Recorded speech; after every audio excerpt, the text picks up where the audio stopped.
I think you must have. There we go. That should be better. That's better. Now we should be level. Yeah. Talk? I'll talk now, you talk. I'll talk now. And I talk now. And I'll talk right now. And I'm talking now. Okay. Yeah, that's great. That'll do. Yeah. Oh, okay, as I say, lesson learned. We're never moving this studio again. We're here for life. Don't giggle. No. Serious. Very serious. Oh, wait, where's my list of things I want to talk about? Okay. Hello one and all, and welcome to Behind the Glass. I'm your host, Sam, from the YouTube channel Seen Through Glass. And I'm Tony from Gravelwood Car Sales. Yes, you are. Each week we get together, we talk about cars, motorsport, F1, what else? Cars? We talk about cars. You can listen to us on Spotify, Apple Podcasts. You can watch us on youtube.com/Behind the Glass. Don't forget to subscribe and turn on notifications. And Tony, if people want to support this podcast, what should they do? Watch it. No. But also head to Patreon. You can support us on patreon.com/Behind the Glass. Thanks for tuning in. We hope you enjoyed the episode. It's been a fairly hectic but quite exciting few days for me, Tony. For you, yeah. I'll kickstart by saying I've moved house. You have? Oh, well, moved flat. I do live in London, so house would be a stretch. But you're on the outskirts. You're suburban London now, mate. I've moved further out. Good. So for those of you that might not know, I grew up in London, in pretty central London. I've spent all of my life... Chelsea, to be specific. Mayfair. Nice. Nice pitch, Tony. Get it right. If you're going to take the piss, get it right. So yeah, I'm very used to living, very centrally, and London has been my home forever. But then coming back off the drive the world and things like that, so reprioritise my life or something like that. And anyways, yes, long story short, Vicky and I have moved a little bit further out. We're not out. I still think we're in London. Southwest London to be precise, but we're not in the thick of it anymore, so we've got a little bit more space, still in an apartment, which I'm very happy about. And I feel like I've got a new lease on life. Yeah, I always see London as like the single markets town. As in, what I mean is, if you're single in your 20s, you want to live in central London in a flat. But as you get into your 30s and you get married and priorities change, you tend to move out more suburban. You need a bit more space. You don't want to be... Isn't that just not a money thing? Because you can still have that life that you're talking about, a bigger house and space. Correct. It's completely a money thing. Yeah. If you can afford the £9 million house in it's Notting absolutely Hill. A money thing, yeah. Yeah, that's literally it. I mean, that was the same for us. And space. To get the space that we wanted, we had to move a bit further out. Yeah. But if we were bazillionaires, of course, you can get amazing houses with gardens and space and all these things in central London. We just couldn't afford it. So anyway, we're very happy. We've moved to a fantastic new apartment, very, very good. But it's meant that I've been so distracted the last 10 days or so and buried in boxes. I got a message for the weekend of just him sitting on the floor, basically surrounded by boxes. I mean, it was just boxes, and I honestly, I've moved a few times, and I could not. That would be my worst nightmare, mate. I can't deal with that. And Vicky went off to a baby shower for me. I don't blame her. I was just sitting there right. What do I do here? And as I say, getting my brain in gear for work and filming. I don't know. I was where are my batteries for my camera? I have no idea where anything is. It's been a little bit of a stressful experience. I mean, you got a few quid. I'm not surprised you just didn't pay someone to pack it and unpack it when you get it. I never have as many quid as you think I do. And secondly, I prefer to do it myself. I don't think, because where would they know how would they know where to put stuff? Well, you tell them. No, so I'm just going to sit there in a big armchair, be yes, put that in that cupboard, please. That's what you're paying for. Come on. By the way, just as a complete side note, and to keep this podcast political, which we seem to do every single week, have you seen that article that came out about Prince Andrew, actually, so I guess royalist rather than political? So the maid was he was such an asshole. He called me to come up 3 flights of stairs to close some curtains, and he was sitting next to the curtains. He could have done them himself. What an awful human being. That's literally my dad. My dad will be sitting at home, and he has a housekeeper who helps look after the house and all that, and he'll literally be sitting next to the curtains, and he'll go, why aren't the curtains closed? And he'll call her up and say, excuse me, can you come here and close? And she has to walk on it. I'm like, Dad, you could have just stood up and closed the curtain. Yeah, but if you're paying for that privilege, that's the point, mate. No, fair enough. What's and the that's point? exactly what he would say. Correct. But I just don't feel good to be sitting in an armchair sipping on a STG coffee, available now, drinkperla.co.uk, whilst telling people to put things away in drawers. I can do it perfectly well myself. Anyway, it's been an exciting few. Have you unpacked the boxes? Nope. Well, then you can't do it perfectly yourself. Got another 3 weeks until we can unpack boxes, honestly. By the time you unpack, we're trying to move out. Yeah, probably. But it's been amazing, and it is amazing. I'm not sure I'm going to show much of it on social media. I don't know. You're not going to do a house tour and a look at my crib like the most of them do. What, do you know why? Oh, it's a shame. I know you're being I was really looking sarcastic. forward to it. No, I'm being deadly serious, mate. I like them. Well, the reason I'm not doing it, I can read through your sarcasm, is I did do it like 4 years ago, and everyone was so horrible and so rude about the flat that we were renting at the time. I was like, never again. Oh, just not worth it. I mean, social media can be cruel at the best of times, but considering how excited, that was the first time Vicky and I had moved in together, and we were super excited, and we were super pleased and proud, and if you know about London rent, you know it's extortionate, and we were paying a lot, and just the comments were full of, oh, that looks like an absolute gypsy hole, and I was like, okay, not doing this again. No, I would absolutely agree with you. Yeah, so that's going to be staying private. But anyway, it's an exciting time, and if you thought that maybe things have been a bit quiet on some social media platforms, or maybe I've felt a little untogether, hopefully not, because I feel like I've been doing a good job so far this year, that'll be why. What do you mean a bit quiet? You don't really post on anything anyway. Only YouTube. What do you mean? No, I post everywhere. Are you mad? I post on Instagram stories, Twitter, Facebook, TikTok. You just don't follow me anywhere else. No, I follow you on. I follow you on most of them. Yeah, but you're not really that active on Instagram, mate. Really, not. I post 2 to 3 posts in the grid per week. Really? Yep. That many? Yep. 2 to 3 a week, because that's in my content calendar. Twitter, you're really not that active. No, Twitter, I'm very quiet these days. I Right. agree. Twitter, I'm very quiet. I read a lot of Twitter.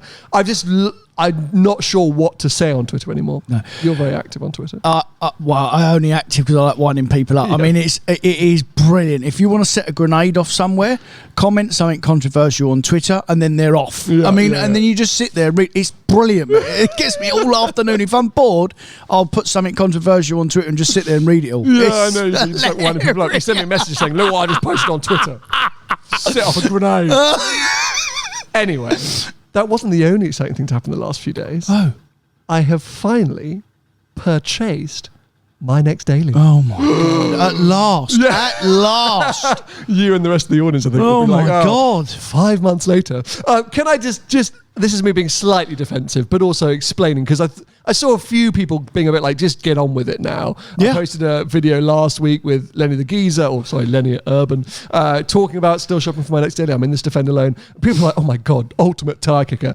There are a few reasons as to why it's taken me quite so long. Firstly, I announced that I was trying to get a new daily just before my end of year went insane last year, and I ended up traveling for about 2.5 months. So I just wasn't around. Secondly, as we all know, because the X3 has been so fantastic, it's been quite hard to figure out what to replace it with. And then thirdly, I launched a sort of series of looking for my next daily without really knowing that I was definitely going to get another daily. So anyway, long drawn out process. I have purchased a new daily. Brilliant. I'm telling you guys here now because, well, we love you, podcast audience, and I kind of feel like you're our friends. Not to say that the main channel audience are, but that's like business. You're less aggressive. These are my friends. These are my friends. These are my friends. You 50,000 friends. Yes, 50,000 mates. The main channel is the business, is the running the business, the focus of the business. Yeah. So I don't think the car will be revealed in a main channel video probably until mid to late February. Really? Well, yeah, because I'm going away. I've got some trips coming up. I've got some stuff going on in terms of actually being able to collect the car. Like lots of things going on. Well, you're not collecting until February? I think I'm going to... It's the end of January now, sorry. I was going to say, yeah. Yeah, I keep forgetting. But 2 or 3 weeks probably for the main channel video. So I'm not going to reveal what it is yet because, as I say, the big reveal video will be a very, hopefully, touch wood, successful video on the main channel. So I don't want to reveal too much here, but I think probably... I'm sure that'll do well, that video. We might get 30k. 35 if I'm lucky. Get more views on here. I think maybe I will reveal it here on the Thursday. Beautiful. Before the video goes live on the Sunday. I think I'll do that. So yeah. Anyway, stay tuned. More to come, but I have finally resolved it. My next daily has been purchased.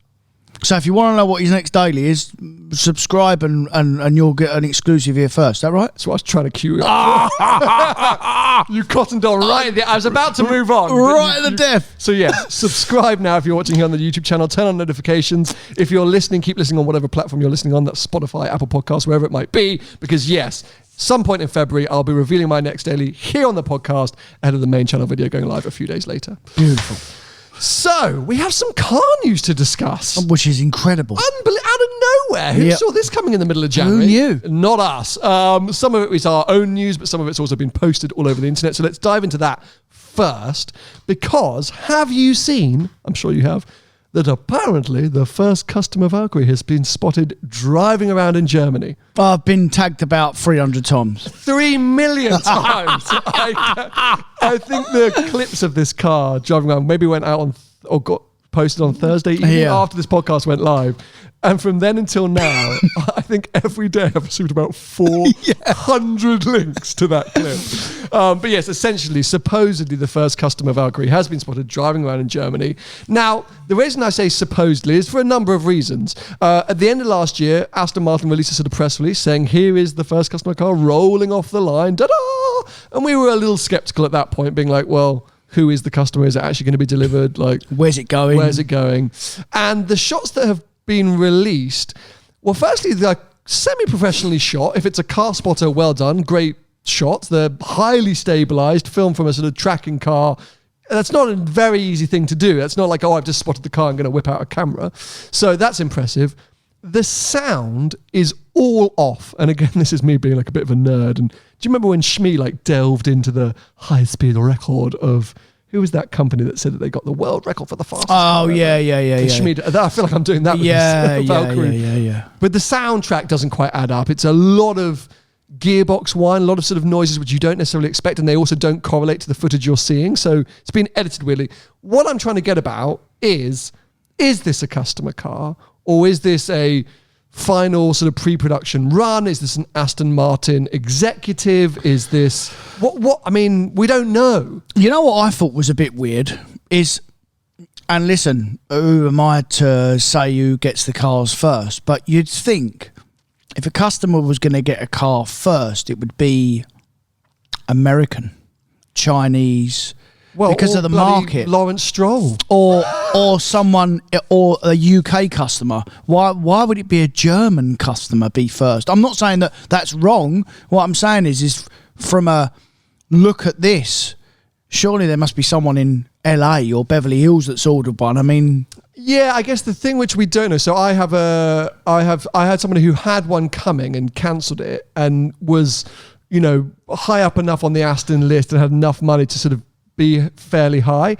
I think he told me they got to choose their VIN number, their order slots, I think is what he said. And so it might not be of a first come, first serve. Somebody might just pick that they want 001. Because Ferrari, on their really special cars, they definitely strategically pick where the first cars are going to be seen. For sure. Exactly that. And so I wonder whether... You're right. I questioned it as well. Yeah. All the first cars to be in Germany so it didn't necessarily add up, but we have no idea if it is a customer car, who that customer might be. Might not live in Germany. Might have been there, and car might be off to America now. We don't know. And I don't know why I'm still inherently sort of, suspicious of this whole thing. Well, it's unlike Aston to lie. Again, Tony's being sarcastic. It's a day of sarcasm. If you don't know, Aston do tend to slightly fudge quite a lot of things in there. Really? Yep.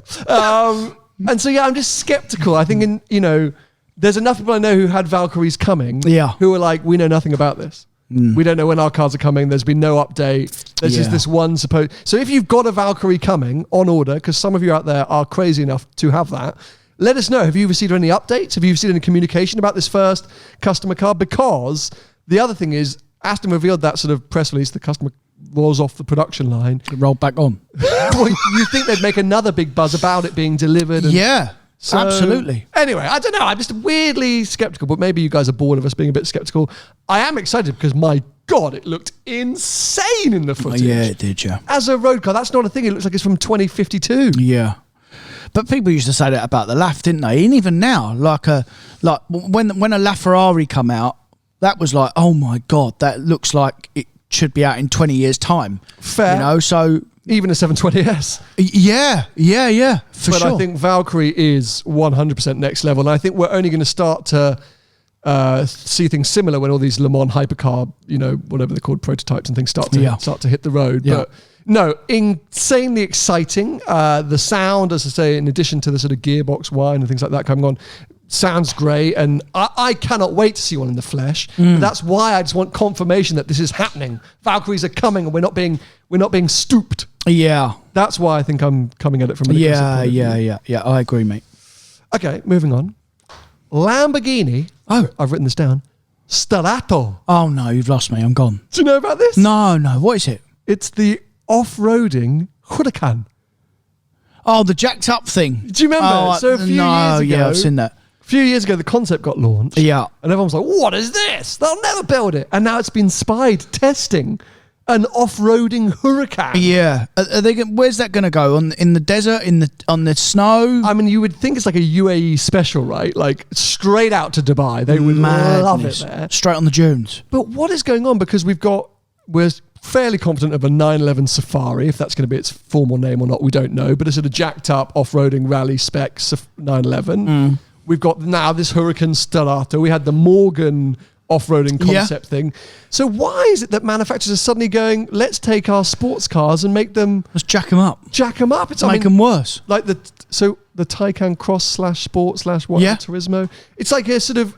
Has the world decided that we all want to go off-road and want to go dune bashing? I don't know where it's come from. Then buy a Range Rover. Yeah. Well, not for dunes, though, because they're not very good. Buy a Land Cruiser for dunes. Buy a Land Cruiser. That's what they all love. Yeah. Now, I love the idea of like an off-roading sports car. Like that's so my vibe. Like the old 60s, 70s rallying in. You know why I think they've done it? You know why I think they've done it? Because I think they obviously look at markets, and that's why they build these things. And they've obviously seen, whether it be on social media or whether they've just seen that people have been modifying their cars, a little bit like what you've done to that Carrera T.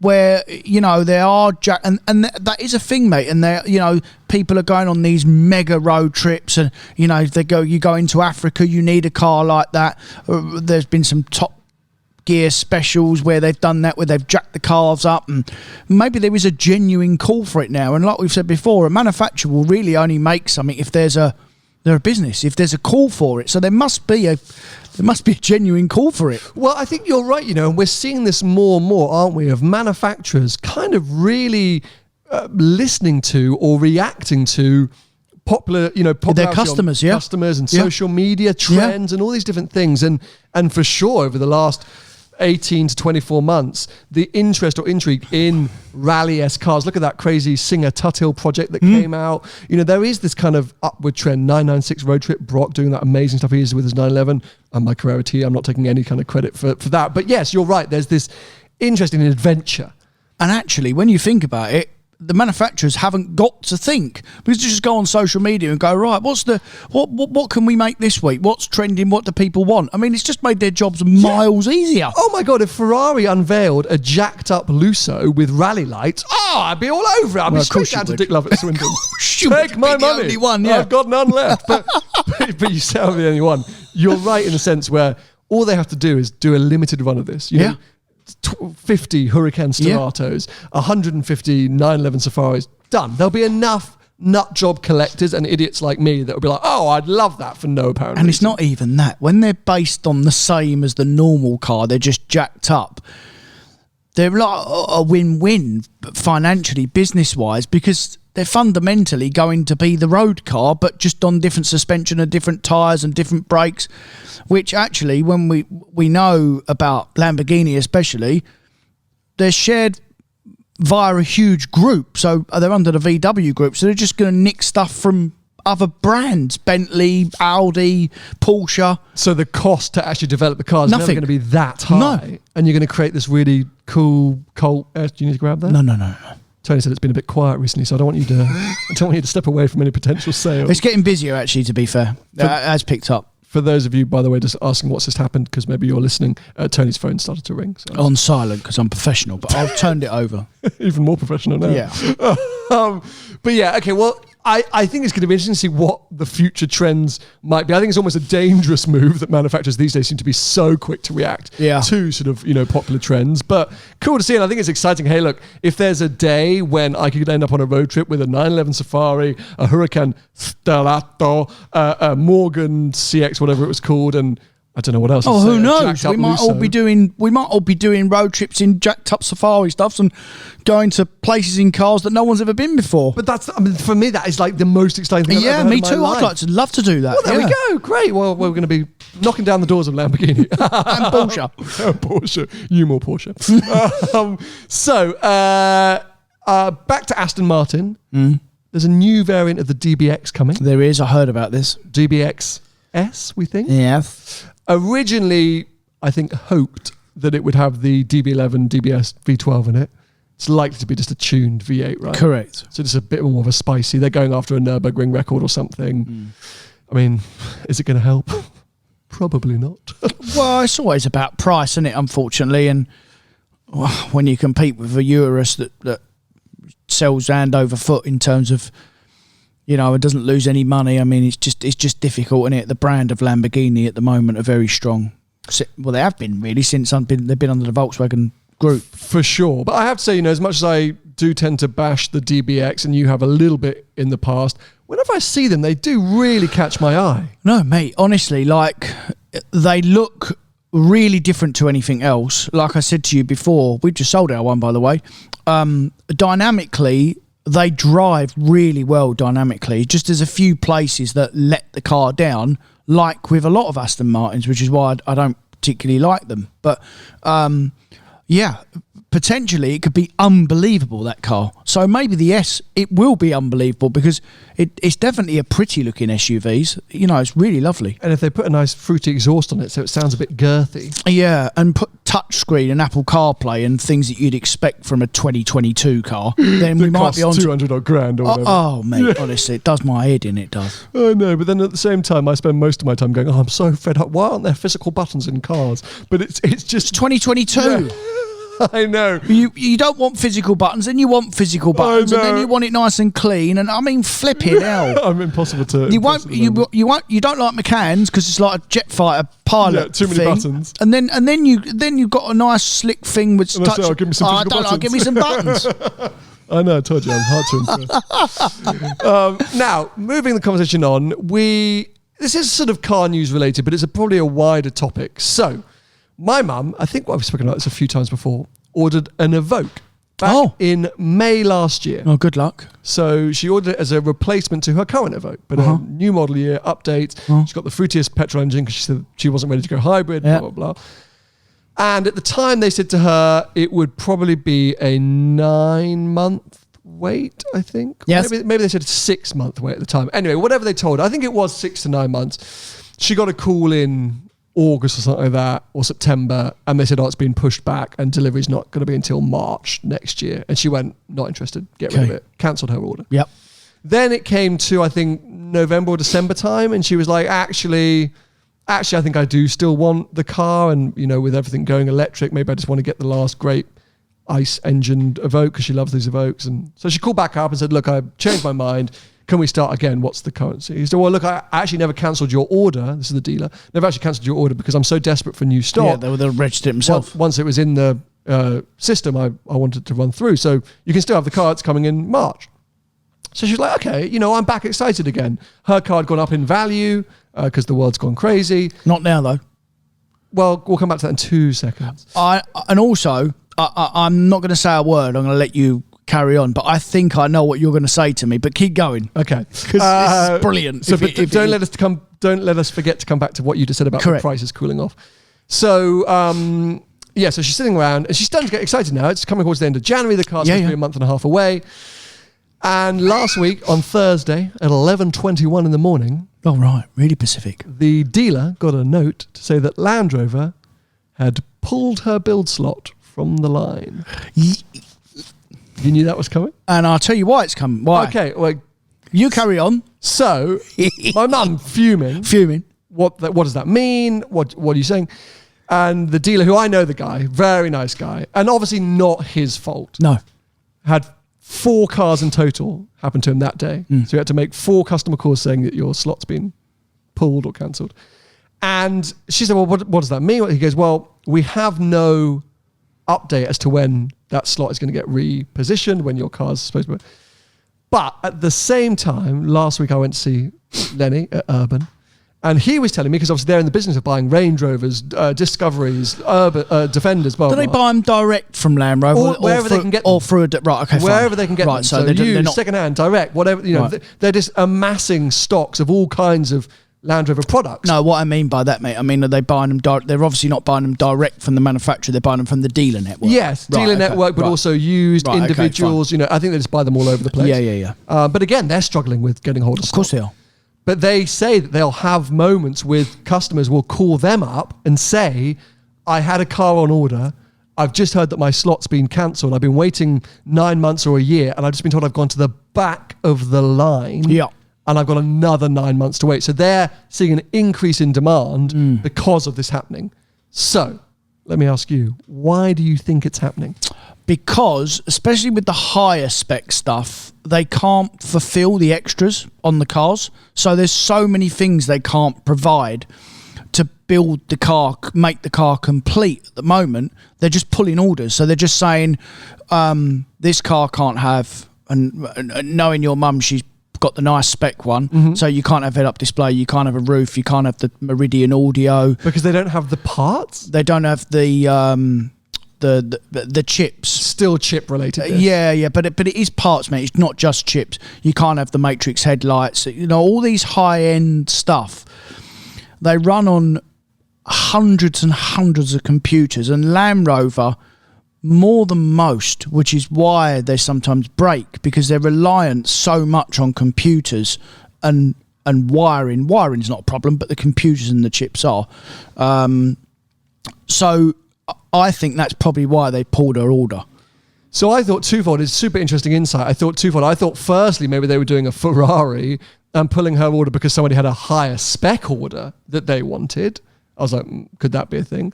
Then I thought, maybe, is it the same production line? Is that for a new Range Rover? Maybe they got such demand or they want to pump out the new Range Rovers, they've booted the Evokes.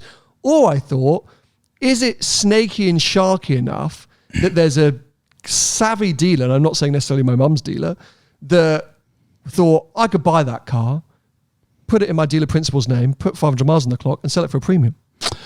I mean, 6 months ago, definitely. Okay. I'm not sure that's the case at the moment, for sure, knowing that, I do the job. Prices have definitely softened off. The bit, I come back to the bit that you said that maybe they're building the bigger stuff. That is partly true. So Land Rover over the last 6 months, I'm only talking about Land Rover because that's what we're talking about. There's other manufacturers do it differently. No, of course. They are prioritising the bigger stuff because that's the stuff that's got the bigger margin in for them as a company. So actually Evokes and Discovery Sports are longer waits than, say, the new big Range Rover, because that's what they're concentrating on. And I'm not 100% sure, but I don't think you can order a current Sport now. I think that's it. I think the new one's coming, and because there's such a long wait for cars, I think they're just concentrating on that new Range Rover and the Defender, because don't forget there's a huge demand for Defender. So there will be some sense in that for sure, 100%.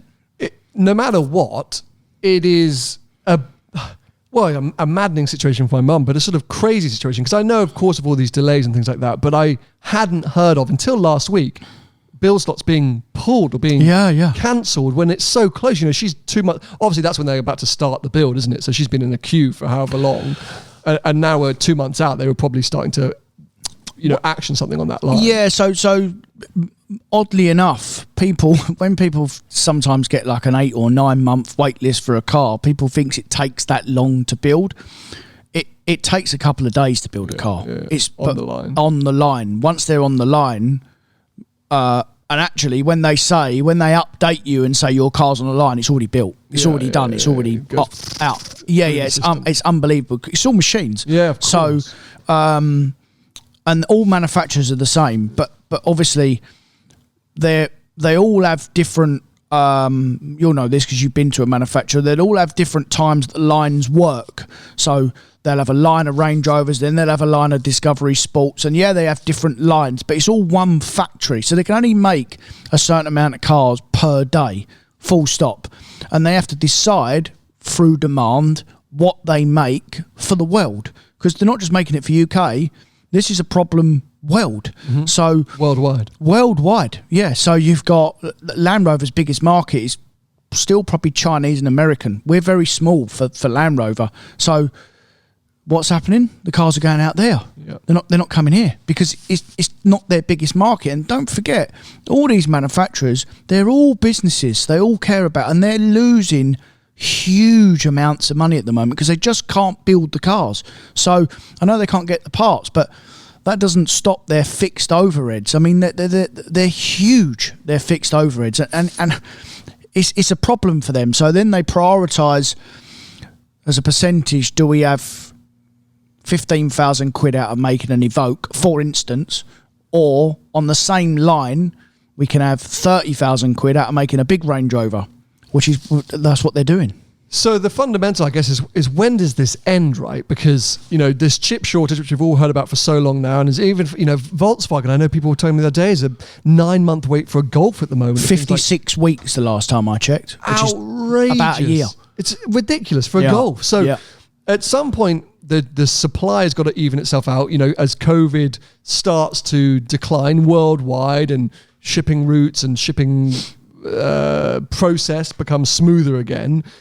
You would think they would start to catch up, but they're also going to still have a backlog. So let's say next month, suddenly all these chips start to get to where they need to be and all these parts and everything's smooth and the manufacturer's like, right, we're back to full capacity. You've then got that theoretical backlog of orders to get through. And we've got another problem as well, which you all voted for, by the way, which is Brexit. Well, not all of us voted for Tony. No. And also, we have a very international audience. So, just to say very quickly before you carry on, don't lose your train of thought. But those of you who aren't British listeners or viewers, I get asked this a lot actually when I go and visit other countries. What people think about Brexit and stuff like that. Just so that you know, not everyone in the UK voted for Brexit, and not everyone supports it. It was 49-51. It was very close. Very close. So whatever you may have read in your own national news about the situation, there are some of us who are deeply frustrated by it. There's some of us who are super pro it, but it has obviously, it continues to spool up problems that maybe people didn't appreciate or didn't realize or didn't understand. So it's an ever-evolving thing. Sorry, you were about to say. So cars, obviously, naturally, because of Brexit, and there's lots of other things which is happening in this country now and over the last 6 months that have been hidden behind COVID, but it's not a COVID problem. This is Brexit that will start to kick in now. Here in the UK. Here in the UK.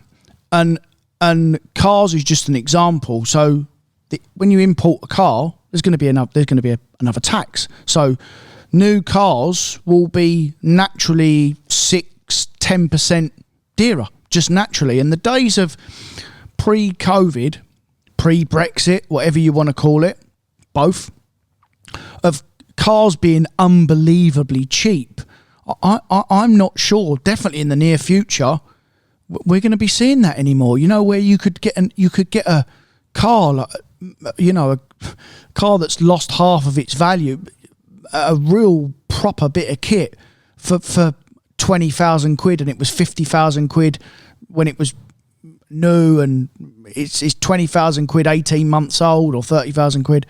I don't think that's going to happen. Not anytime soon, for sure. So on that, does that mean buy British, or is there also an increase in export tax? So will British manufacturers also be inherently increasing the values of cars for buying British in the UK? Yeah, so again, what happens is that people jump on the bandwagon, you see, and it's like we saw it with the fuel crisis where fuel was at a premium, as in you couldn't get it, so they put the prices up for fuel. Have they come back down? No. Same with food. Same with gas. Look at gas. Insane. We import all our gas, mate. So the people don't like to hear it, but there's a Brexit thing in that. So gas has gone through the roof, and people say, it's not because of this, it's because of that. But there is an implication of Brexit, which is what we all voted for. And I could really delve in, but I'm not going to because it's not a political podcast. It's a car podcast. Even though somehow it ends up political every week, as we like to say. And it fascinates me because I love... this is really geeky, but I really get off on business. Like, I really like to... No. If I could... too much information. If I could sit with the Chancellor and see how he works out, it would absolutely fascinate me, that. And I love to get involved in the way that the world works. So I have half a idea of how it works because I like it. Which is the best thing in the world. I think when you have a passion for something, you have an inherent desire to learn more. Yeah. It's why I keep coming to you and asking you for advice about so many of the financial things, because I know that you have a real a good understanding, but also a passion and an appreciation for it. It fascinates me, some of it. And Brexit, as you say, has thrown up so many of these kind of, questions and things that people hadn't considered. A bit of a niche topic, I realise, for our international viewers. So to sort of come round to a point you made very early on in this particular topic, how's that affecting our used car values? Now, I'm gonna fight you a bit here, because you walked in today and you've been saying for a while that prices are cooling off. However, I'll give you 3 examples, I think, that I've recently encountered where I don't necessarily think that's the case and why I think that's not the case. So, my Abarth outside. Do I want to reveal this? Anyway, We Buy Any Car, which is you've said before is a very good price indicator until you get there. Until we get there, they start to kick you in. They're very clever now, We Buy Any Car, because they advertise on telly that get your car valued in 30 seconds, but that's not a valuation. It's not a true valuation, because, by the way, you can't value a car in 30 seconds. It's just a very, very, very clever computer system that throws a number. An attractive number as well. A very attractive number, and that's done by the guide. That's done by the guide, and then they adjust. It's a very clever system, and then they adjust it daily, or they probably adjust it during the day on what the auction prices are doing. So when you get there 3 days later, or whenever you go there, they don't even now, because they don't ask you about condition or owners, or they make some assumptions. So when you get your price, you get a list of, here are the assumptions we've made. It's a one owner car. It's got this many keys. It's in this condition. It's got full service history. Blah blah blah. So there are things that I think you'll come on to say that they can then kick you in the bollocks for. Oh, it's brilliant when you think about it. Say, oh well, we quoted you online 15 grand, but actually this. So the price we'll pay you today is 11, and then you're kind of like, well, I'm here, and I'm not going to get any better price. So as you say, it's a genius move, but. You did also say at one point that it's a very useful way to get a price for your car. And gives you an idea. Gives you a guide. Exactly. Yeah. So move on from the Abarth, because that was a bit niche and specific. My X3. So obviously now that I've got my next daily, we priced that up maybe a couple of months ago. Did we do it? Or something like No, it was this month. It was the start of this month. This month. Okay, fine. Yeah. And looked at the price. And then when you came in today and said, right, I got my next daily, let's get the X3 gone, you assumed that the price would have dropped off a bit. According to at least We Buy Any Car, it stayed fairly stable. I think dropped maybe 500 quid, but stayed fairly stable. My mum and her Evoque, her original quote in May was 34 grand. As of January, the start of this month, it was 39. So it'd gone up 5 grand. And then at the higher end of the market, and this will be our final topic for today when we finally come onto it. Your mum's is a very, very good example, though, of how... So that big jump from May 21 to... When did she do it? January. This month. Right, okay. So it actually went up more, but it come back in the last quarter. So what happened was, obviously, the big jump was from about May to September, when cars went absolutely through the roof. So I bet if she'd have done that quote in September, it would have been even more. Okay, fine. But it's just common that it's just dipped back off again. So they're still theoretically up year on year, but they've softened off from where they were at their peak, maybe around summer. 100%, mate, because I do it every single day. Sure. So. Oh no, I'm not definitely. No. I know you're not doubting me. No. Definitely not doubting you, but I think also. So that's my good analysis there, because you're so close to it and you're looking at these prices day in, day out. Yeah. To the general consumer, prices are still up, the market's still strong. And what I was going to say is that, a bit like you mentioned earlier, where with the fuel crisis and things like that, because people's heads, the market's strong. I've got value in my car. Yeah. If you're selling a car at the minute, privately through a dealer, whatever, I think you're still trying to command super high values because as far as anyone knows, the market's really strong and I'll sell it. And, you know, before I settled on what my next daily is, people will know this guy talked about it quite a bit on Instagram, tried to pretend like it wasn't me, but it was. I looked at FFs for half a second and I said, we'll talk about this at the end of the episode. Yeah.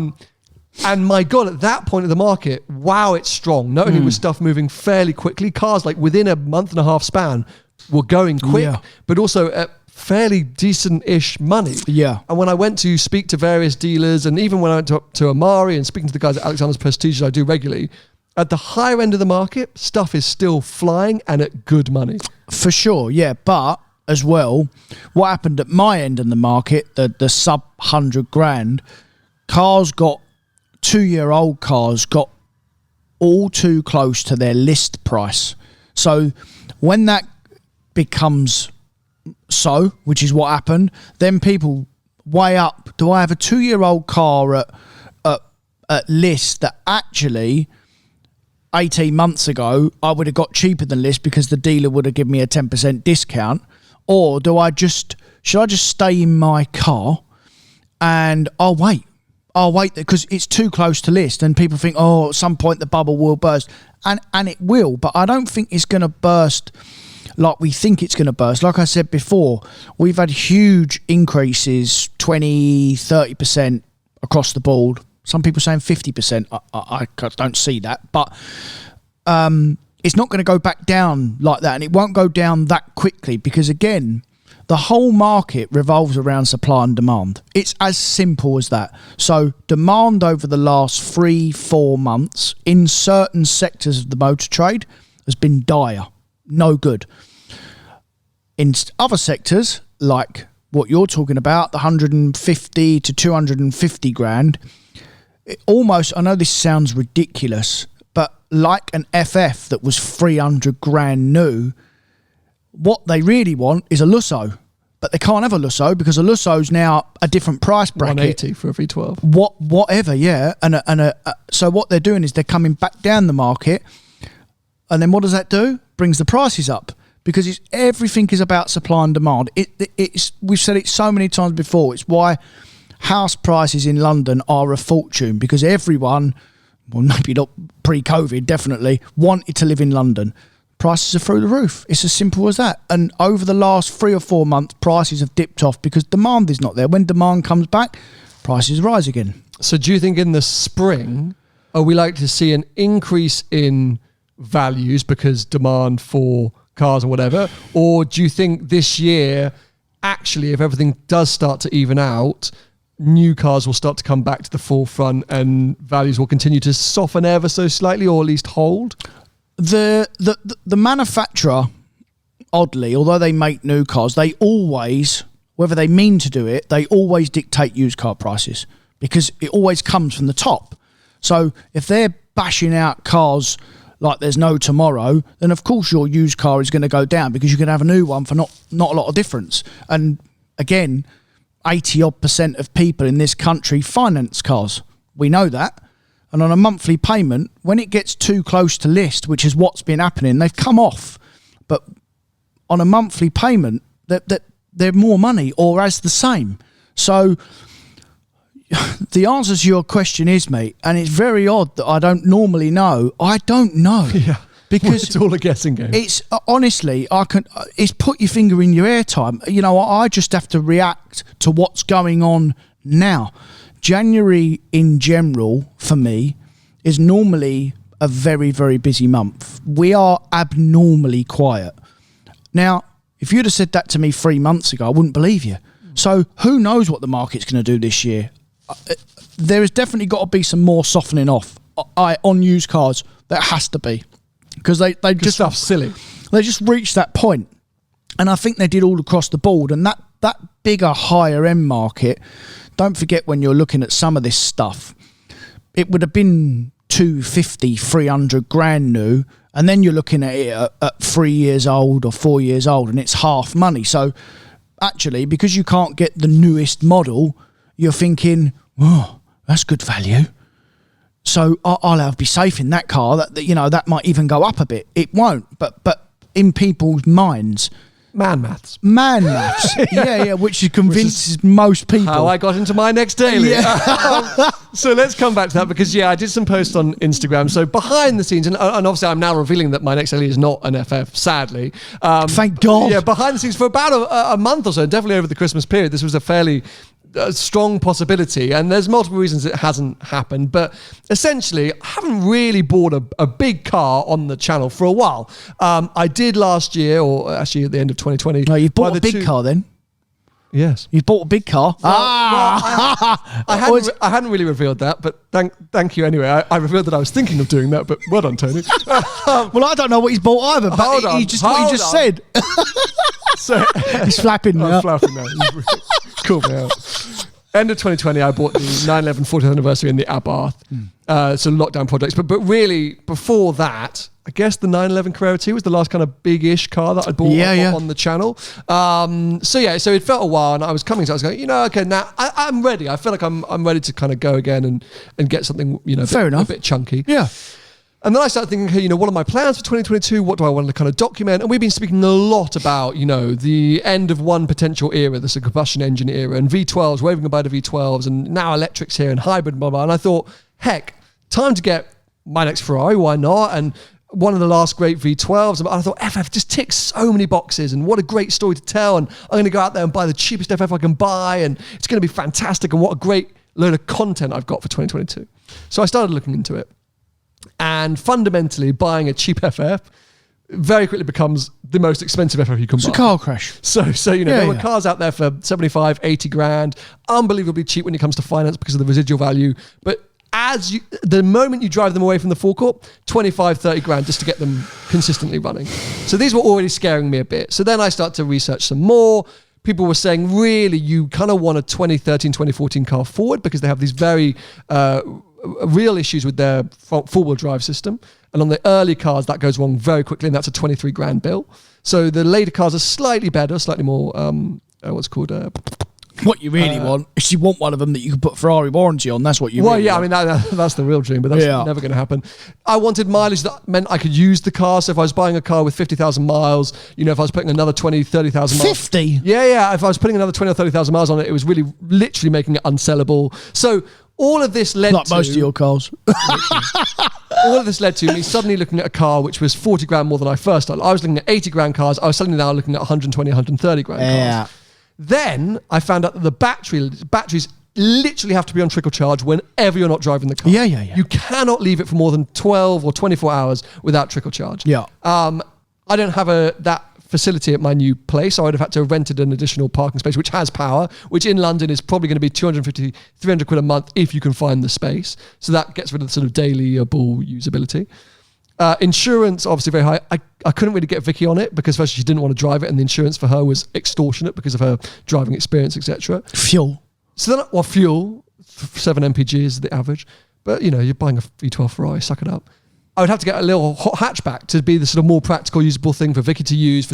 So it was getting extortionately expensive, a massive headache, and what it boiled down to was, what lessons have I learned over the last 5 years of doing YouTube? None. None. Yeah, not wrong. Not at all. Nothing. Never buy a car for content. No. It's been my remit from day one is buy the cars that I want, film videos with them, and if people find it interesting, then great. I made the error of 2020 going and buying cars for content, the 40th anniversary 911, the Abarth, because I thought, hey, with all this COVID stuff's going on, I want project cars that I can work on. It didn't work out. I hardly used the cars. I had too many cars downstairs. I was stressing. And it was a total waste. And here I was about to spend all the money and put myself through insane inconvenience for content. And actually, if I stepped back, there were cars that I wanted for me as an individual that were more affordable, more usable, still interesting. And I was like, yeah.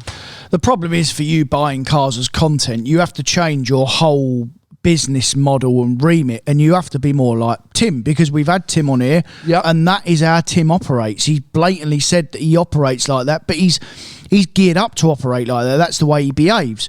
So if you decided that you was going to do that, you've got to completely change, mate. So change how I run my business, Yeah. and change a lot of the elements of the channel. And I would be as excited as a lot of you to do that FF project and live through that, to document how difficult or good or bad it might be. But firstly, I'm not really rich enough to be having 25, 30 grand bills as I walk off the forecourt. Secondly, this is me and my life, and I need a usable car that I can have, and I can't be affording to have 2.5 grand monthly payments to sort of cater for all of these needs, and parking in central, parking in outskirts of London, as you put it. suburban. Suburban London. So long story short, I would love to be that YouTuber, Hoovie's Garage or Stradman, that could go out and just buy endless cars just to run the channel. But it's not my channel. And so as excited as I was and as geared up, and heck, I even found a car, took it down for inspection at Furlonger, absolutely amazing. Did a whole inspection on the car, was ready to go ahead and buy it. And I was like, Flapped. yeah, what am I doing? Because, for example, that particular car had a water pump issue, $5 grand to replace it.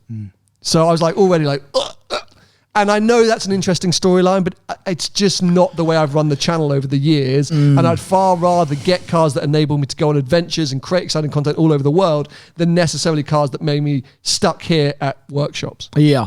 That's what I tried to do with the 911 40th anniversary. It's what I tried to do with the Abarth. And I was never motivated to create that content. It never did that well, that content. And so therefore I ended up with 2 cars. I'd paid quite a chunk of money for, all sitting around not doing very much with them. We can probably talk about another car. I'm not going to drop you in it. Can we? No, well, can we? It's a. Oh yeah. That has similar bills, not quite to the excess of an FF. So another one that we can discount, Bentley Bentayga. Yeah. This was another sort of big money car that I thought, hey, this could be an Good interesting... value. 90 odd grand. Yeah. I thought, that's an interesting story as well. Yeah. Buying the cheapest Bentley Bentayga out there, and I love that car, and it's an SUV. It does all the things I want it to do. Yeah. But again, yes, you're right. Looking into it, big dollar to run. But this is the interesting angle, right? This is the YouTube content of buying expensive cars as cheap as you can find them. Because we all think about it. You sit there in Auto Trader and you go, oh my God, there's a Panamera Turbo S for X amount of money? Like, what a thing. Well, I don't, because I like modern, nice, shiny stuff. Fair enough. But yeah, I know what you mean. As in, it's always that intriguing... lots of people buy cars and they think, right, what's the best value car that looks the bomb and it's really good value and cheap. What people tend to forget is that these cars were 300 grand new, and what you're actually buying is a 200 or 300 car, £200,000 car for 80 or 90 grand. You are going to get a bill. Yeah. It's as simple as that. But a big one. I know that's interesting, and I know because even I'm like, how bad can it be? Like, but the fundamentals of it are, and maybe I don't have to justify this, but I feel like I have to justify it as an automotive YouTuber. It's not the content I'm looking to create. It's not what I'm intrigued by, and I want somebody else to go and buy that FF and show me and go, actually, it's really not that bad, and you don't need to trickle it. So you're seeing why it's taken me so long to find my next daily, because these are conversations I bored Tony with day in, day out for the last few months of like, I'm really tempted for my business to go in this route of buying super expensive car that's insanely expensive to run, that might be absolute hell, but will give me loads of content opportunities, and then buying a car which I actually like and I actually want. Yeah. And when it's my money, and unfortunately I lent into the other route, the safer route. So you might all be disappointed. I don't know, you might be furious. I'm disappointed myself because I really wanted an FF. It's not happening, unfortunately, nor is a Bentayga because Tony's revealed that. But I'm excited because I'm super happy and not daunted. So yeah, I'm still, as you can see, slightly battling with the decision and slightly. I'll give you one very good example of this car crash of buy a really good value car for good value, that it was loads of money new, but then it's good value. So I'd say 4 or 5 years ago now, we had it would have been then a 2012, it was the first of the facelift Bentley V8 cars. Okay. Really low mileage, all Bentley service history, 100 from new. It was absolutely lovely, and it was a bit out of my realm, as in where I wanted to be years wise. I think it was like a 6-year-old car, and I normally like to be 4-year-old. And I thought, actually, do you know what? I'll have a go at this car because there's a nice, decent profit in it, because there always is, because there's a big bill when it goes wrong. And what can go wrong? This car is good value. It's 40 or 50,000 quid to buy, and it's got full Bentley history. It's a one owner car. It'll be fine. Sold it. Customer happy. Lovely car. 2 weeks later, turbo itself. £23,000 bill. Wow. I had to pay it. See, Bentley wanted to put an engine in it, so the bloke still took an interesting video. Yeah. It's an interesting. So I'm like, oh, that sounds tempting. Yeah, but the poor bloke that bought the car, he'd give 60,000 quid for it or whatever, and he took it into Bentley, and Bentley wanted to charge him for an engine, but it didn't need an engine, so they wanted to put engines which was like 50, would have wrote the car off. Oh my god. So, but yeah, it cost me as a dealer 23,000 quid to fix. Yeah. So, that's what I wanted to avoid. Yeah. But then also, as I say, it's such a tough thing as an automotive YouTuber where you see the content opportunity versus, but I had to make a business decision. And 23 grand, that's 4 years of YouTube videos. My YouTube videos, they owe me about 50 quid a pop at the minute. So there ain't no man, there's just not a business model. There's no man maths in that, for sure. Anyway, my phone's been going mad because Jaguar just dropping the F-Type back after a quick little service, so I need to pop downstairs and. That's about right. Anyway, we've probably been an hour or so. We have indeed. So anyway, I hope you've enjoyed that episode. I hope not many. You might be disappointed initially with the My Next Daily Chat, but I think you're going to be excited when I reveal it. So as I say, subscribe now and turn on notifications so you don't miss that announcement. And if you're listening on Apple Podcasts or Spotify, keep listening there as well. If you want to follow Tony, he's at Tony Gravelwood Car Sales on most social media platforms. And I'm obviously at Seen Through Glass on most social media platforms. And we'll be back with you next week. I think we might be having one of our interview specials coming up in the next few weeks. So yes, I like them. Stay tuned for that as well. Okay, we'll wrap up today's episode. See you soon. Bye-bye. See ya.